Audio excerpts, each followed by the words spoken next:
Hey guys, good afternoon. Once again, welcome. Welcome to the Let 'em Run podcast here on a Saturday afternoon at 12:30 in rainy, drizzly northeast of America. And our traveling handicapper, my partner, my colleague Johnny Costin, is situated. I think he's somewhere in Philadelphia. Am I right, John? Yeah, we just arrived on the train in Center City, Philly, and we're gonna just have a fun day in Philly and go to dinner later. So just wound up at a bar, gonna have a little lunch and a couple of beers. So I got half hour to do this podcast and see what we can make heads or tails of this rainy weather in the Northeast. And we hate it, but it's part of the Northeast racing and fall and winter racing. It is what it is, and that's why a lot of people move down to Florida for the winter. Absolutely. And, fall racing in the Northeast between the NYRA tracks and, Monmouth and Parks, you're going to run into this situation, but you have to reload. I mean, that's what we did, on our podcast on Wednesday when we were joined by our friend Gus Alonso from Twin Spires. We broke down race 10 at Churchill Downs. We're going to get to that race again a little bit later in the podcast. We broke that race down. And I think, if I'm not mistaken, John, you said that Churchill Downs still looks like that race is going to be on some firm turf. Yeah, they posted sloppy racetracks, but the turf, of course, held up well. So both turf races stayed on, and like no scratches out of the features. So both turf races should be great down there with a muddy main track. Well, that's great because we really talked about that race quite a bit and are pretty excited. So I'm so happy to hear that it is still going to be on turf. I don't think there's any more inclement weather to be had there down in Churchill Downs. So I think we should be good to go. But how about we got this first race that we broke down, John, the New York Stallion Series for fillies and mares at Aqueduct, 7 furlongs on a sloppy track, I believe. We had one scratch, so it took a field of 6 that was already dominated by one of these horses. It took it down to a field of 5. What's your thoughts on this race, John? Yeah, it looks like the favorite really has him over the barrel here. So I'm going to just play around with not trying to shop around with too many, just maybe trying to catch a point exact tries.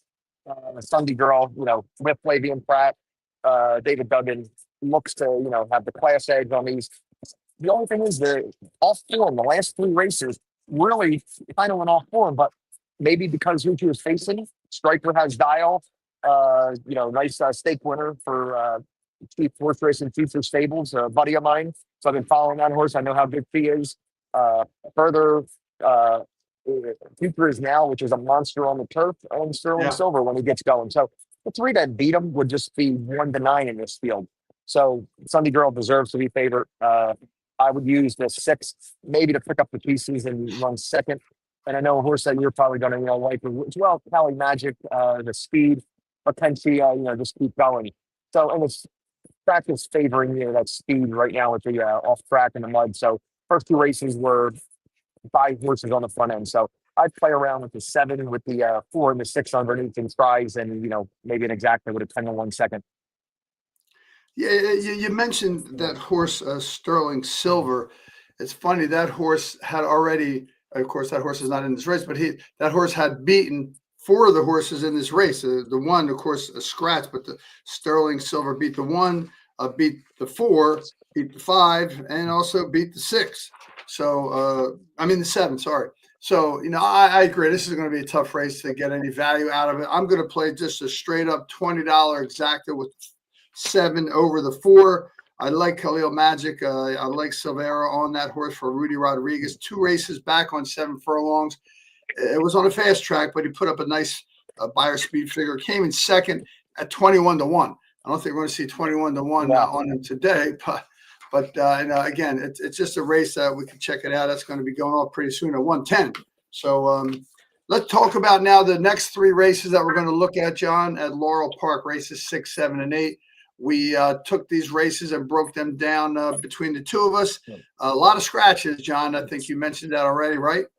Yeah, that's a shame that half of the field scratched out of this dirt race, at Laurel. It was a really nice 12-horse field, and I had like a lot of different horses I was going to go with. So now it just, shrinks it down and takes any value out of any of these, possible price horses.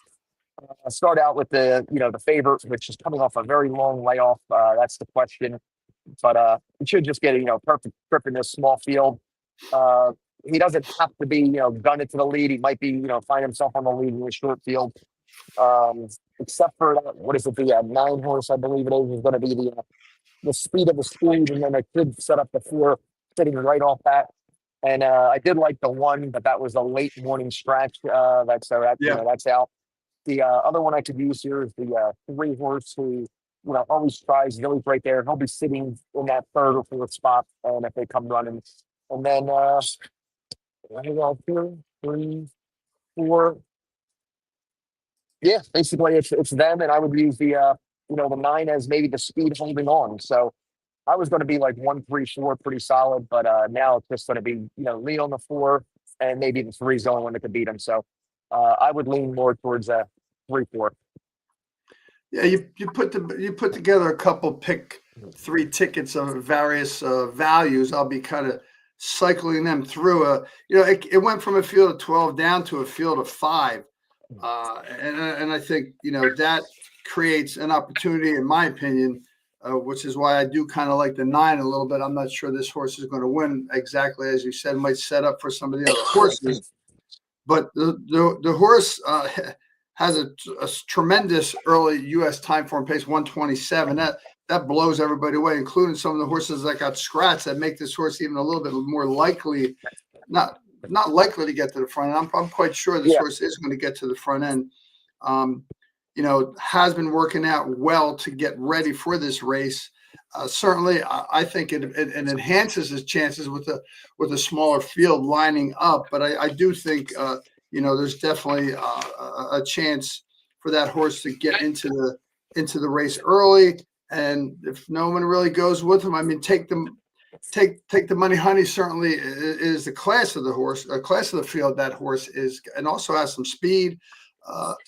I think if that horse breaks a little bit earlier, Miss Harriet, the 9 horse, that could put this horse kind of in a tracking mode. Take the money, Honey.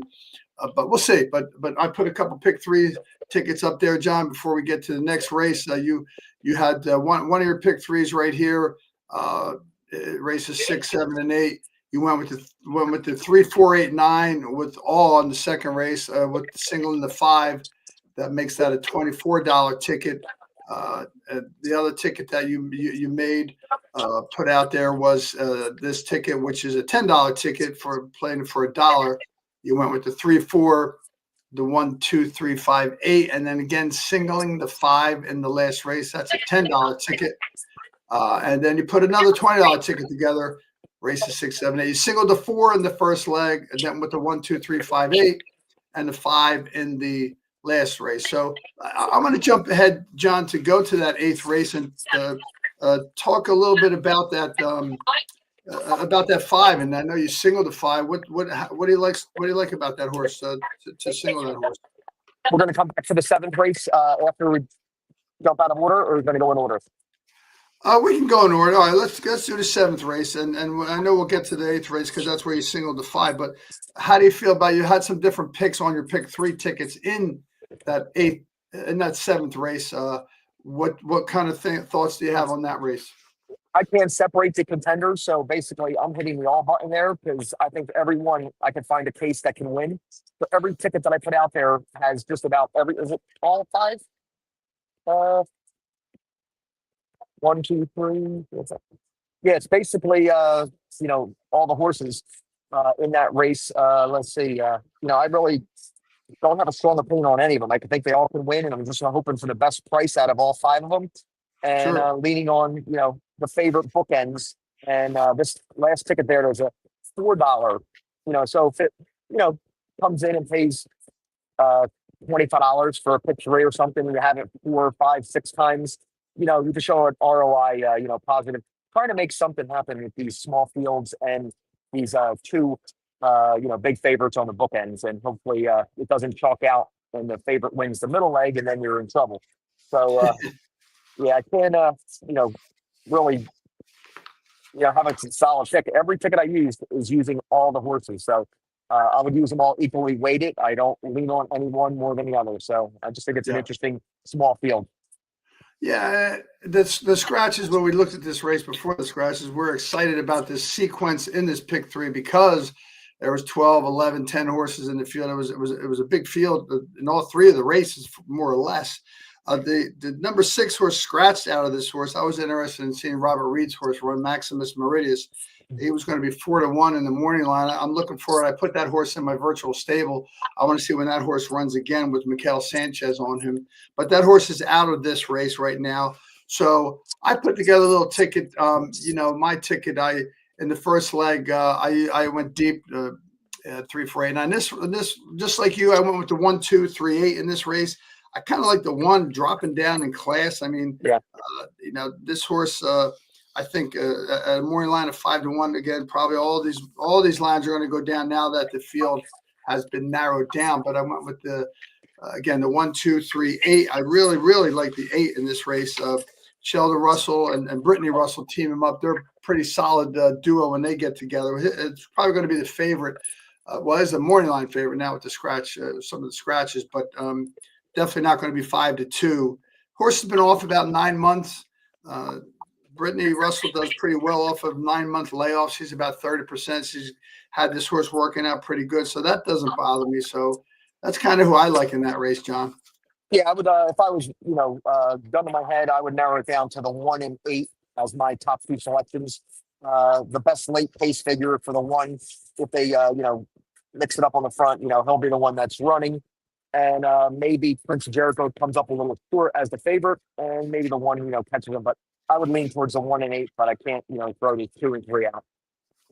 No, I agree. Again, on a sloppy track, that creates a lot of one of our favorite words, chaos. Could be some chaos going on here down there at Laurel Park. Most likely, we know there's already been chaos with all the scratches and all the changes. But that's what we do here. That's why we do the show on a Saturday at 12:30, because we always say, tune in after the scratches. Again, when you read some of the articles that we put together out there on Sports Talk Florida, we know that, we say at the end, please stay tuned on Saturday today by 12:30 for our podcast, because there will be some scratches and some changes, weather changes. Today clearly was an example of when that happened, and that's why we're doing some adjusting on the fly here. All right, John, let's jump into race 8, the final leg of this pick 3 that we've been breaking down here. Let's talk about that horse, John, that you like. Yeah, the 5, he just looks best. The highest speed figures by far. He's got 6 wins out of 18. What is he? 15 out of 18 in the money. In the wet ground, he's got a win, a second, and a 2/3, 4 for 4 in the money there. Last time he just beat Post Time. That's a Brittany Russell horse who ran in the Breeders' Cup, finished second last year in the Breeders' Cup, which was, a top-notch horse that, travels all over the country and, beat him on the square last time. So the only thing I would note, let's see, the 2-horse Phantom Speed is the only Kentucky bred in the race. Everybody else is the Maryland bred and can run for the state bred, company, but they're all going open, facing the only Kentucky bred. A little slow on figures, on taking, second choice 4-1, third choice 4-1 at that. And it's funny that, no, that's not funny, because Sheldon Russell is riding that one. It's not for Brittany. Brittany, I'm all mixed up because Brittany trains Post Time, and then Sheldon always rides that horse. So now he's riding for Niall in this race, Seville. And then the other one is the 4-horse, who has the potential to, pick up the pieces. But I'd be all about the 5. Can't see based on his speed figure numbers, the shape that he's in. We tackled the 1.125 distance last time, so that's no problem. Beating Post Time in the interim to do it, and then maybe the 2 and the 4, closing up to round out the exact prize. But I'm just not going to try to go past the 5. Yeah, I can't disagree with that, except I kind of am intrigued a little by the 6-horse Secret Zipper. Hot trainer Gary Capuano is hitting at 36% there at Laurel. When Capuano and Hazelwood, a up-and-coming jockey there, recently lost his apprenticeship and is now riding a full jockey status, so to speak. They hit it like 48%. This horse could get the speed figures for this horse are a little low compared to the field. I get it. I don't doubt that at all. But I think I have no doubt the only way this horse is going to try and win is try and bust out of the gate, go to the lead, see if they can hold on. Has a nice early pace time figure of 124. That's pretty solid compared to any of the horses in the field. The one has a early pace figure that's good, but doesn't show a whole lot of opportunity to come out of the gate and be in the lead. Whereas this horse, the 6 Secret Zipper, shows that quite often. So I don't disagree that I think the class of the field is Barbadian Runner, the 5. I could see why he's singled him. He's also the number 1 prime power. Again, and we always go back to our friends at Brisnet and talk about the number 1 prime power. So I think that's pretty much how we're going to run this pick 3 out, is through the 5. But in my ticket, if you look at my ticket in the last leg, I did throw in the 5 and the 6 and that little $16 ticket. Again, hoping that in those first 2 legs we get a little bit of a price to be able to make it pay, John. Yeah, and that's the way you're going to beat that horse, is if you speed top the fields and just keep going and turn it for home. He's got a 3-4 length lead and just keeps going there. So that's the only way I think you're going to beat him, is that move there. But if you're going to be running equal with him and turning for home and trying to outsprint him, it's not going to work. But on that front end, that's a good coverage there. So I like that idea about the 5 and 6. If the 6 does hold on, it just blows up the pick 3s, because it's going to pay 8 to 10 times more than what the 5 is going to pay. So definitely worth throwing a little coverage in there. Yeah. Okay. So before we get to the 10th race, or the last race that we are covering here in our whip around, our Let 'em Run whip around, as we whip around the country, I want to take a second to thank our sponsors. Case's Pork Roll, family owned and operated since 1870. Try Case for the taste, for sure. And don't forget about the vape shop in Hamilton, located on Route 33. They have all your vape supplies and a full selection of top-selling CBD. Just like to thank those 2 friends of ours for keeping us going here. As our podcast continues to grow and get better, we've had some great guests on. We're anticipating getting some more guests on, growing and continuing to make this podcast a super product for our viewers. Don't forget to hit the like and subscribe button before we finish up. And you can also always catch any of our old podcasts on Capital Sports Network YouTube, whether it be our happy hours that we do, some of our past Breeders' Cup shows, or even this show today. If you don't catch it live, it will be available. So, John, let's jump into this 10th race at Churchill Downs. There was 1 scratch, so it's a field of 9 now. The Commonwealth Turf Grade 3, a mile and 16th on turf. I know we took this race apart the other night, but let's talk about today. What you're thinking of, how you're leaning here, John. The best thing for everybody to do is go back and watch that 20 minutes that me, Fred, and Gus Alonso jumping on. Really breaks down every horse. So if you want to hear more in depth about everybody, go to that. But we'll give you a quick overview here.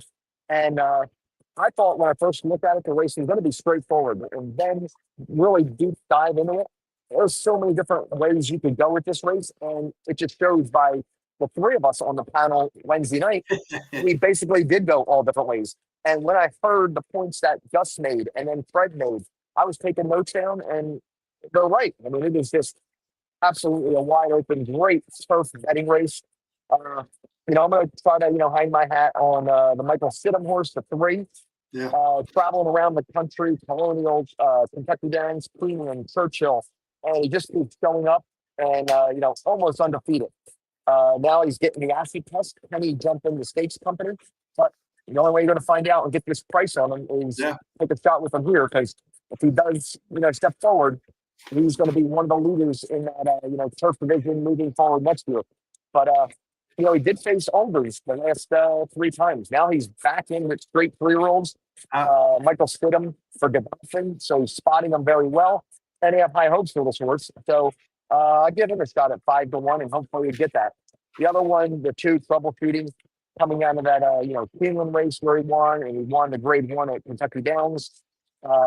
It's the furthest he's ever been. I don't know if he wants to go a step past a mile and taking that short price on the win end. Tough to lean on him, but, somebody that you can include. Other ones that we mentioned also, the 4 is a closer who can pick up the pieces and, maybe be a good underneath horse. And my long shot that I gave out was he was going to be an automatic post, and I started really looking at him. I hate when a horse is only one time winner in the field. He just broke his maiden. He's eligible for 9 winners of 2 races. He did learn that position. He couldn't win that. Uh, but it was a speed favoring spot that day, and he was, sitting second on the merry-go-round race. He just couldn't pass the leader because it was so speed favoring. So maybe excuse that effort there. And I know the six, there's a lot of guys that I respect like the six. Some respect a little bit more than others, but no, I'm joking. But definitely the quick Kings Plate winner. Can definitely, if he takes the turf, watch out. And then everyone just kept going, for the Kings Plate, 1:03:16. So the distance is not a problem. Sure. The 7 horse, which I didn't talk much about, I did more video on him. Josh Coso. He just wasn't settled last time. If you watch the video, his head was all around. He just wasn't, settled. So I think he's going to run better. The 8 Sure. Platinum's Peak, the other Godolphin horse for Brad Cox. You know, he's been going long on the turf. He's actually turning back for this distance. Flying Mohawk, who was the turf horse, they got Derby Fever, and I know Gus Alonso likes him. He loves him. Yeah. So absolutely loves him. I mean, and so he talked me into that one a little bit. Mhm. Definitely including him, including Manzetti. But I'm gonna make my stand with the 3.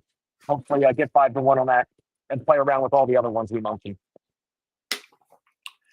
Yeah. I don't disagree with anything we all said. But again, we made a case for a lot of horses, and therefore I think that means that this race is full of value.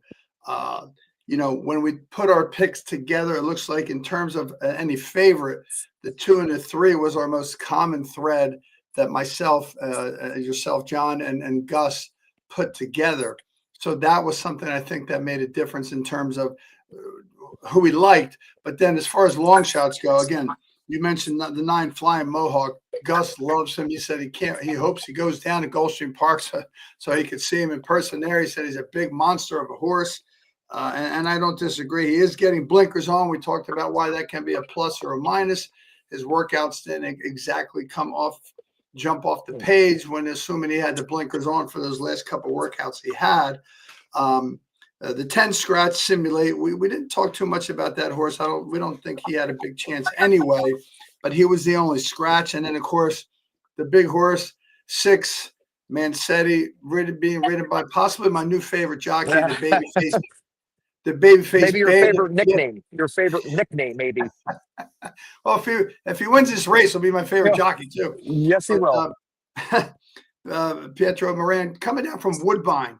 The trainer Kevin Attard bringing this horse from Woodbine, bringing the jockey with him. Again, the lone E figure in this race, E8 figure. So he's got some serious speed, not only to get out to the front, but to stay in front. Has a nice U.S. time form early pace figure. Again, we said this over and over again. It can't be said enough. He's got to take the turf. He's breeding collected and out of a city zip. Certainly has some breeding in him. Gus alluded to the fact that there was one turf winner in the family. And the only races that this horse that had bad, there was an excuse. Sometimes a horse loses, you say he had no excuse. He should have won the race. There's no reason why he should have won the race. Shouldn't have won the race. Well, every race this horse had a bad race, there was an excuse. They slipped the iron slip. He dropped the crop, etc. Got a bad break out of the gate. Any other time, if he breaks good and gets a good start, it's going to be tough. I'm very interested to see what his post time odds are. His morning line odds are 6-1. I think because Pietro Moran is on him, you've got Irad Ortiz in this race. You've got some of Brian Hernandez, Gaffalione in this race, Luis Saez. I think that the fact that horse, Florent Giroux on the 11, I think because Pietro Moran is on that horse and perhaps may not be a household name to many of your bettors, I think that's going to make his price go up, John. I think you're going to be in the area of 7 or 8-1. It'll go over the morning line for everything that you said there. The 2 is going to take a lot of money coming out of those 2 wins, 1 being a grade 1. You got 2 Godolphin horses. You got Jason Wolf's horse, Flying Mohawk. That's going to take a lot of fan money. So, yes, you're going to get every bit of that. If he takes to the turf and gets out there winging, you'll be rooting top of the stretch. I know how you root for those speed horses turning for home, Fred. Get out there winging, and I'll be singing. That's the truth. And the only other comment that I wanted to make, because it cracked me up when Gus mentioned this. I think, is it Flying Mohawk, who part owner is Jason Worth? Yes. Again, if the 6 doesn't win or your horse doesn't win and Flying Mohawk wins, I'll be happy for Gus. But I just would love to see when Jason Worth gets in the winner's circle and picks up the jockey. Yeah, he's hilarious. He's great. He's really gotten into horse racing pretty deeply, that guy. So that's cool. All right, John. So listen, I appreciate taking the time once again, earning your nickname of the Traveling Handicapper, joining us from Philadelphia. No doubt. I hope you get to entertain yourself with a few beverages soon. It looks like a very nice place you're in there, as usual. I know you're going to have a good time tonight, and then hopefully we'll talk later. We'll chit-chat to Ching a little bit about what's going on. And any final thoughts, John? No, we'll look for hopefully some better weather next week, and Tampa Bay's in full swing, fairgrounds. Yep. So we got a lot to look forward to next week, and we'll do this again. We'll pick apart, all the best stake races in the country next Saturday. So, and then hopefully, like we've been talking about, Fred, that we'll expand a little bit and start having more videos pop up with interviews, talking to jockeys behind the scenes at parks, trainers there, other owners in the game, and just bring different perspectives along the way with some handicapping. Just make it a fun, well-rounded show. Just to and then like we did before, the betting ideas, to keep talking about different strategies and how to bet, not necessarily give you the horses to plug into those bets, but at least put a thought in your mind what you're looking for, and what types of bets that you can make your own judgment on a lot of the handicapping part of it. But we want the show to be well-rounded, well received by as many people, not just the bettors, to have a fun experience with watching thoroughbred racing, gambling on thoroughbred racing, engaging in it. So a lot of. Oh, we lost you for a second there, John. I know where you were going with that. I agree. I think 100% that the product we're putting out there, I think it's getting better and better. We're continuing to try and make this product a well-rounded product, like you said, John. Our guy over there at Capital Sports Network YouTube, Sean Miller, Sean the Genius Miller, does a whole lot of work to put this together. So we want to thank him, and we're going to grow. We're going to see our podcast coming out more often during the week. We're going to have our guests on, like John said. So, John, I'm going to let you go, brother, and you have a great weekend. And just don't forget, let him run.